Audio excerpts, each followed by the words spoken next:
I'm Allison Whalen, and you're listening to The False Trade-Off, a podcast for working parents, HR leaders, and anyone who is committed to proving that working parents can be successful at work and at home, and that it's not an either-or trade-off. Each week, we'll dive into some of the most challenging, complex, and sometimes controversial topics related to parental leave and navigating life as a working parent. Because in order to break the false trade-off, we need to address these topics head-on.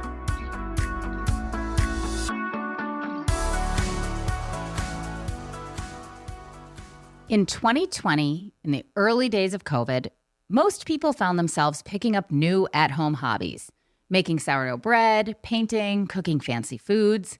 Stephanie Kramer decided to write a book. At that time, Stephanie was an SVP of Global Marketing at L'Oreal after rising quickly through the ranks of marketing leadership positions at both Chanel and L'Oreal. She was also a mother of 2 young boys. Inspired by her personal struggles with navigating pregnancy loss, pregnancy, and parental leave in the workplace, she decided she wanted to more thoroughly study this experience. So she set out to conduct research. In the thick of COVID, she interviewed women of all walks of life and completed 4 surveys, writing drafts of her book on nights and weekends. And then, right before her book was published in 2023, she got a big promotion to become the CHRO of L'Oreal USA. Shortly thereafter, she published her first book, Carry Strong, an empowered approach to navigating pregnancy and work. I met Stephanie for the first time last year and have since shared the stage and dinner table with her several times. Every time I get the chance to hear from her, I'm inspired. She understands the challenges and opportunities of pregnancy and parental leave better than almost anyone I have ever met. And she shares my passion and conviction that companies have an incredible opportunity to harness the power of mothers if they are able to show up and support them in the moments that matter. This episode is a must listen for anyone interested in the intersection of career and parenthood and how organizations can better support working parents. Enjoy the episode.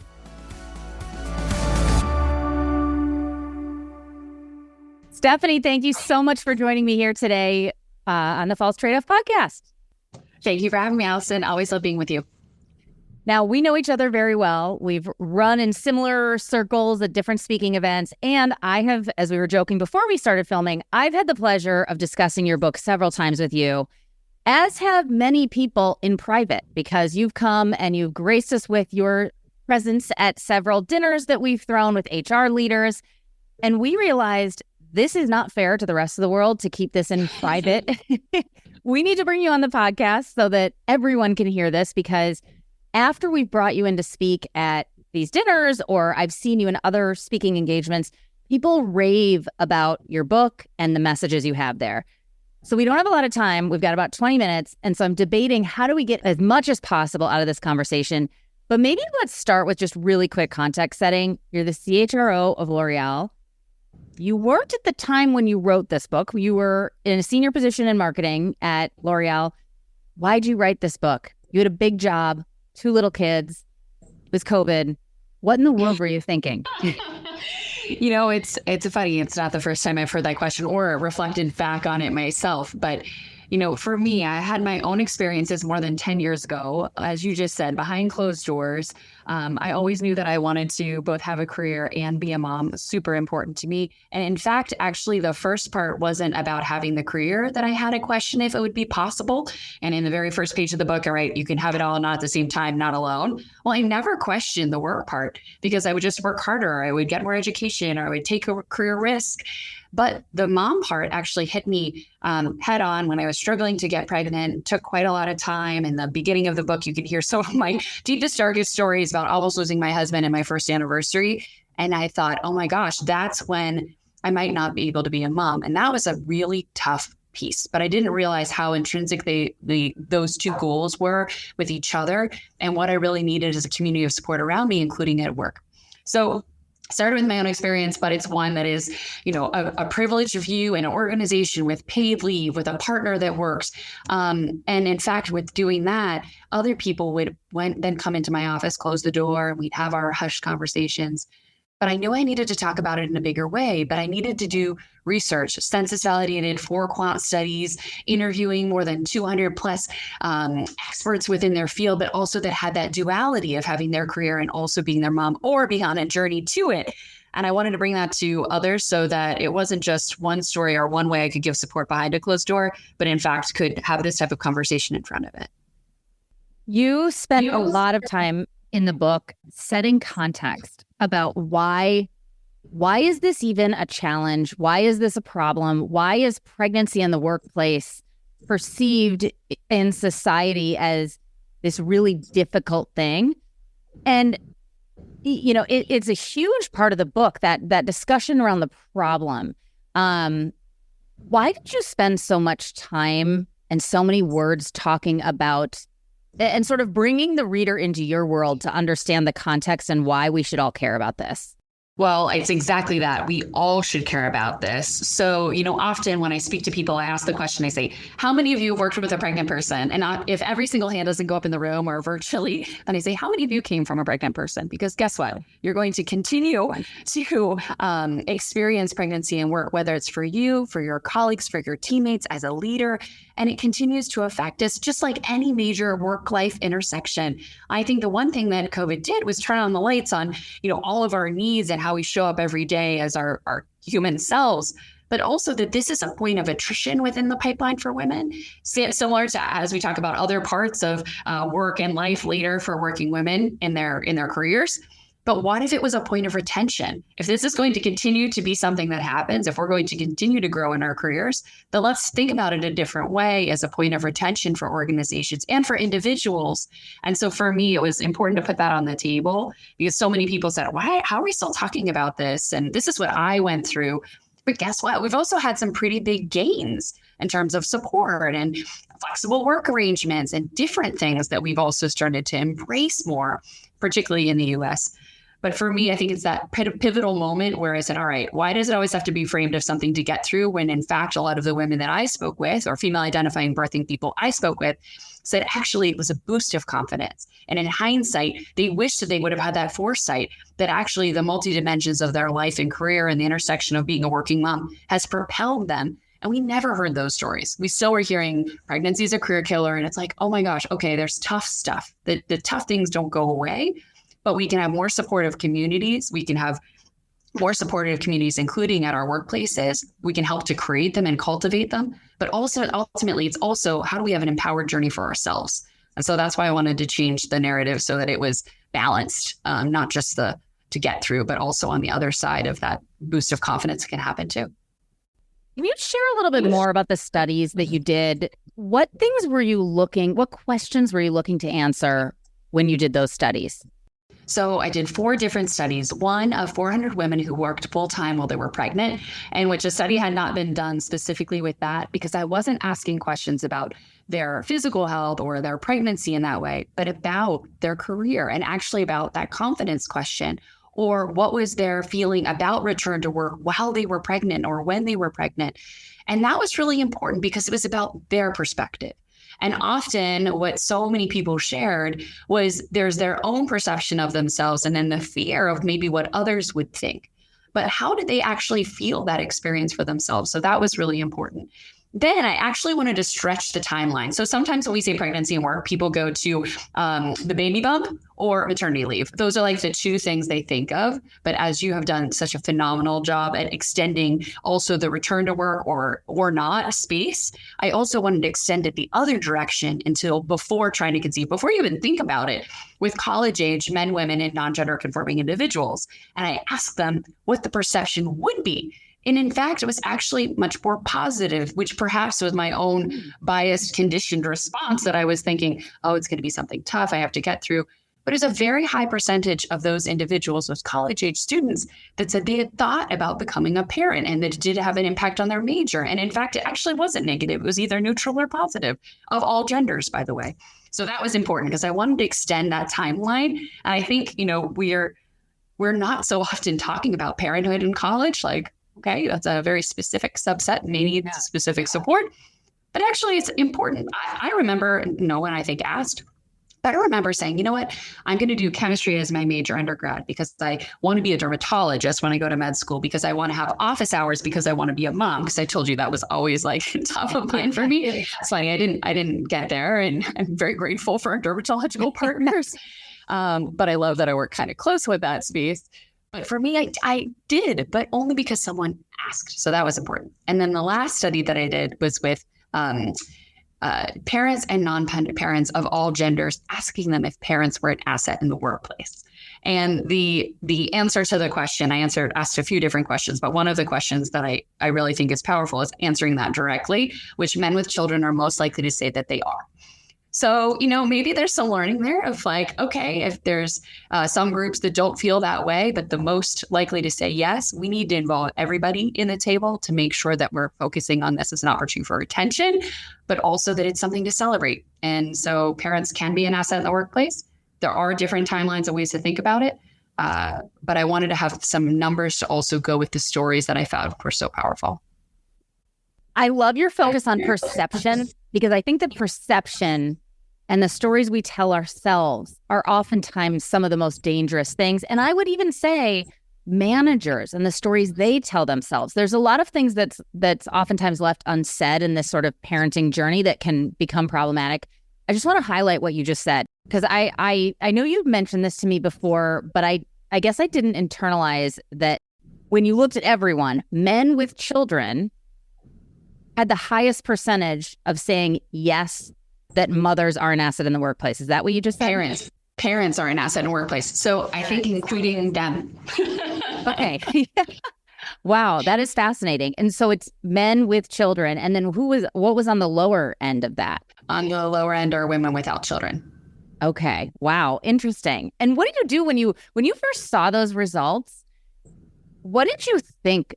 Why? Why would that be? Why is there such a disconnect between if there is this high perception of parents being assets in the workplace, why do we not necessarily hear that or see that on our day-to-day?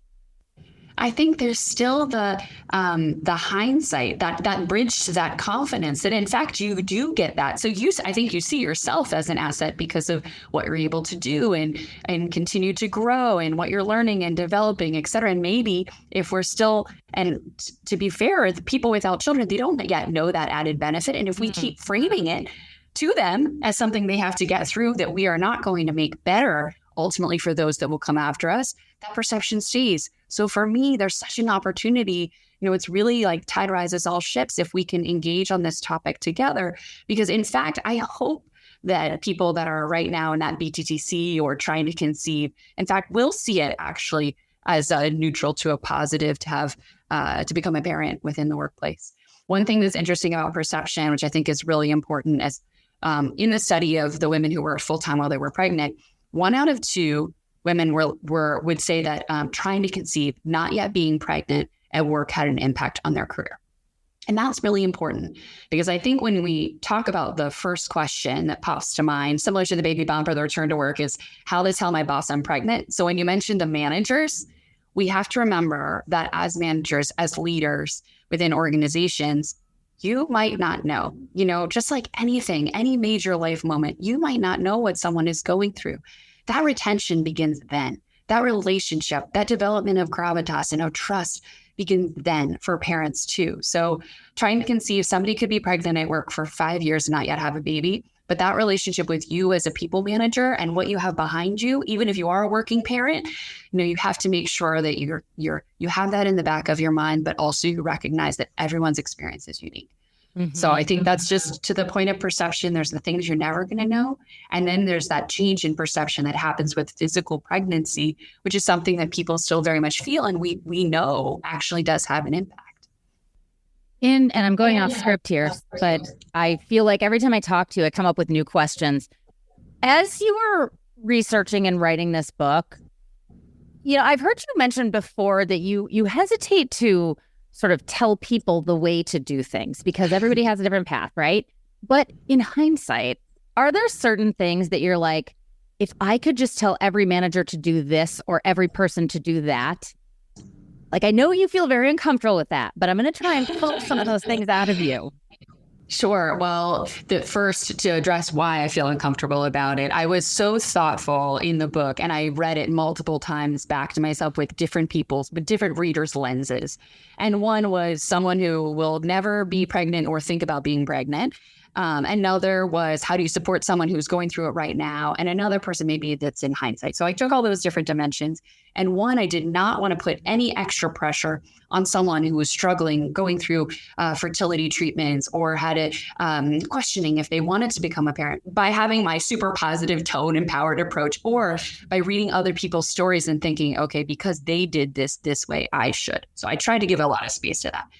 But the principles in the book are, in fact, hopeful to guide you in your own thinking. So one, we just talked about it, perspective, which goes with perception and understanding. So I do wish that I would have had some of the knowledge or the facts that I share about, the fatherhood bonus and the motherhood penalty. Like, it makes you feel less alone and makes you feel more rational, and sometimes why you might feel a certain way.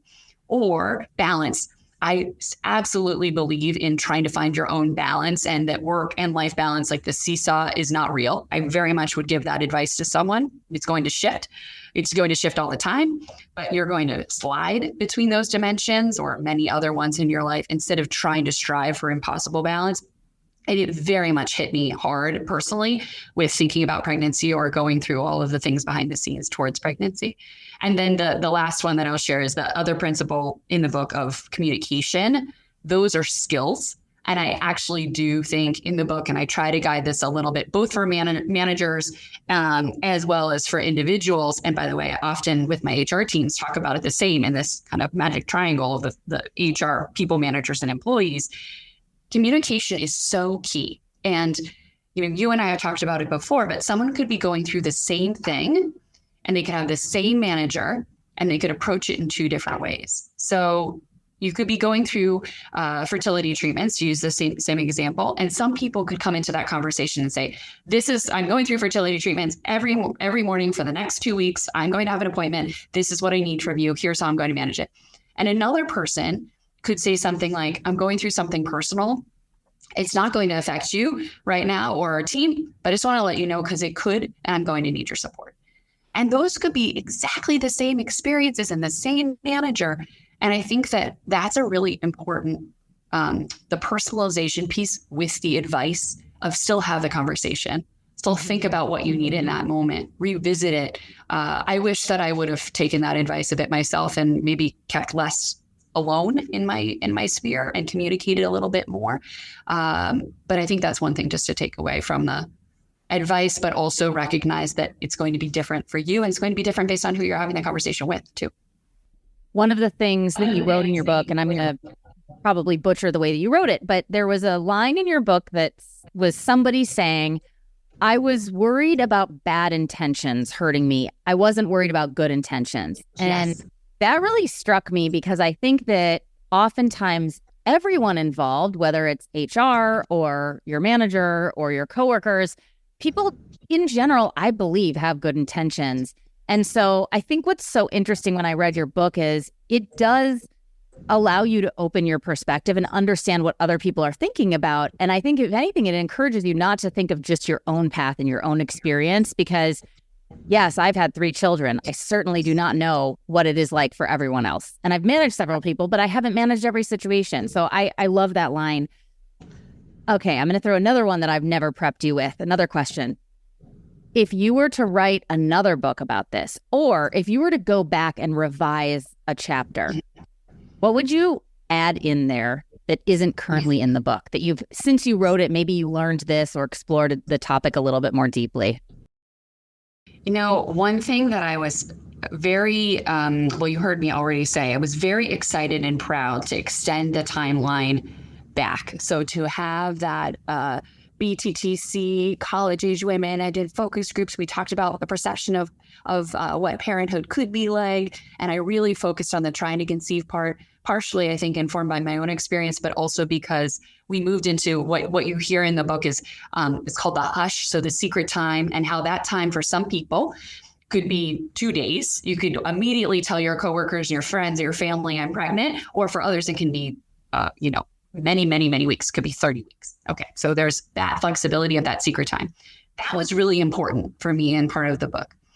The last part, though, was anticipating the return or not, which I wanted to leave open because I thought it was a really important conversation to have, and that work could change. And in fact, when I wrote the book, and it was over the past 4 years, essentially, a lot has changed. So I was trying to encourage new ways of working, et cetera, that we've seen change. But the part that I hear the most from people that they wish they would have now is actually how their identity shifts maybe 6 months, 12 months, a bit further down the road. So it's not about return to work. And there are so many amazing resources, which you have created, with other amazing books have created with the fourth trimester. Thank you, Lauren Smith-Brody. But there's actually something which I had someone at my house last weekend, and we were talking about the 6 month to the 18-month-year-old, almost that 1 year birthday point. And I feel like that's something that I don't know if it would have been an addendum or a different part, but pregnancy or postpartum 1 year out with a child, how has that affected your change, especially as you think about your career? I think we think so much about the 1 year in, but the 1 year out. So I've never answered that question before, and I really like it. But that's something for me I really find people often want to talk to me about in hindsight. And now the cool thing is people that have read the book while they were pregnant, that's where they are. So I think it's also like new conversations I'm having, but I don't know, maybe it'll have to be an essay or something. We can write it together, Allison. I actually think that that's a great point, because I think what I've seen is that when people hit that 1 year mark postpartum, or when the child is a year old, their confidence comes back. And so It's actually it fits in very perfectly with the rest of the book, which is like, if you knew that you would have that confidence when your child is one, you may have done things differently, or you may have felt better throughout everything that came before that. Okay, I know we are almost out of time. I have a few funny questions. Do you force everyone in HR to read your book at L'Oreal? No, but if they would like to, I am thrilled to support them in discussing it. But in all seriousness, are there certain things that you have changed at L'Oreal as a result of the learnings that you've found in writing this book? I think from a policy and support perspective, we have really wonderful plans in place here, and I'm very proud of that. And I frankly know that I would not have been so excited to share what I was working on personally if I didn't have that. And I'm so excited and love every single day what I do here and my colleagues.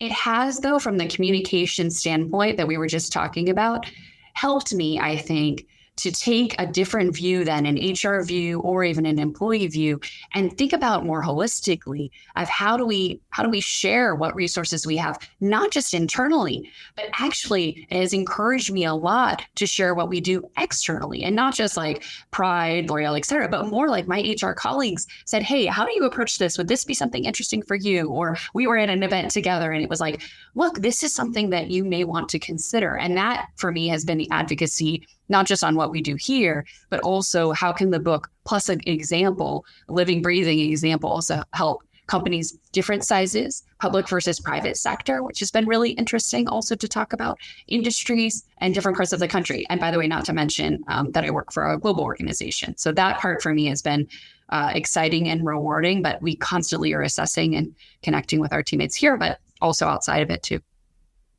Stephanie, thank you so much for your time. We could talk for hours and hours, and we have actually in the past. So I will spare you from rehashing all of these conversations we've had before.